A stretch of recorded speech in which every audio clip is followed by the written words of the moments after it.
Berani berpikir bebas, siri ke-36. Benarkah negara berkat dan makmur anugerah dari Tuhan?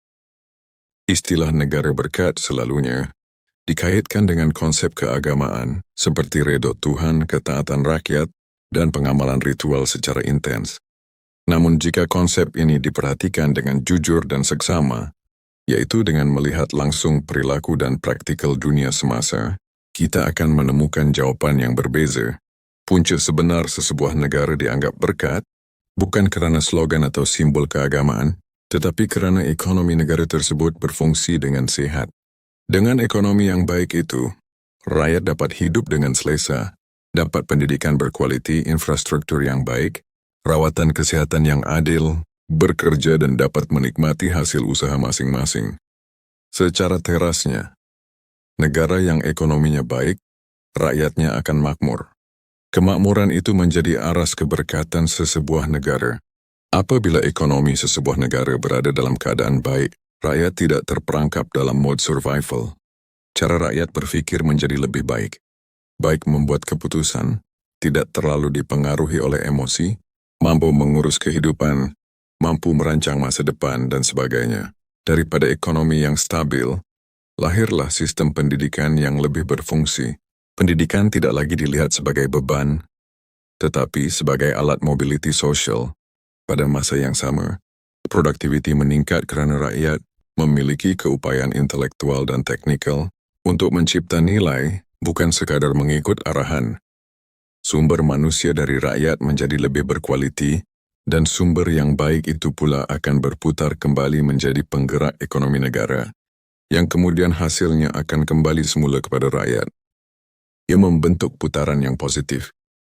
Namun, ekonomi yang baik tidak wujud dengan sendirinya.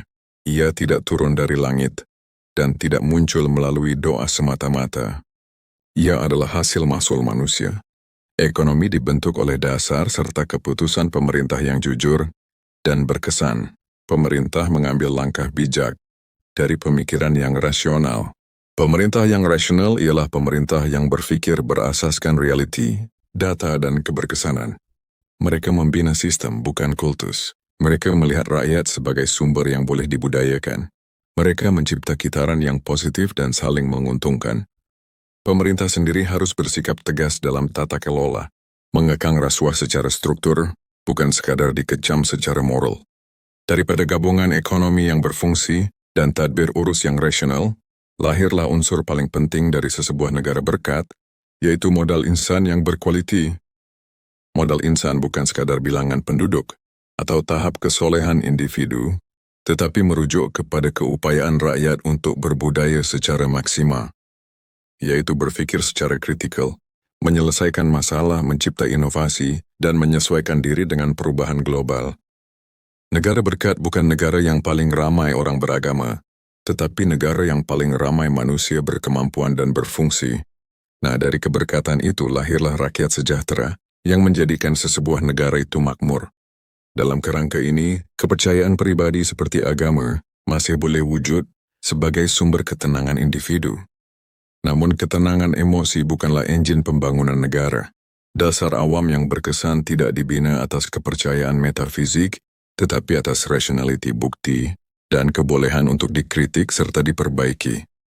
Kesimpulannya, sebuah negara menjadi berkat dan makmur bukan kerana ia mengaku diredai Tuhan, ramai berserban atau berjanggut panjang, tetapi kerana ia berjaya membina sistem yang membolehkan rakyatnya hidup berfungsi, produktif, dan berdaya saing. Ekonomi yang sehat, pemerintah yang rasional, dan modal insan yang berkualiti membentuk kitaran positif yang saling menguatkan antara satu sama lain. Persoalan yang perlu difikirkan seterusnya ialah, jika begitu ciri-ciri negara berkat dan makmur, mengapa begitu banyak rakyat dan negara memilih jalan yang bertentangan, yang akhirnya membuat mereka terperangkap dalam kemelaratan yang berpanjangan? Apa yang membuat negara dan rakyatnya jadi melarat? Topik itu yang akan dibahaskan siri berikutnya. Berani berpikir bebas, Sir Moza.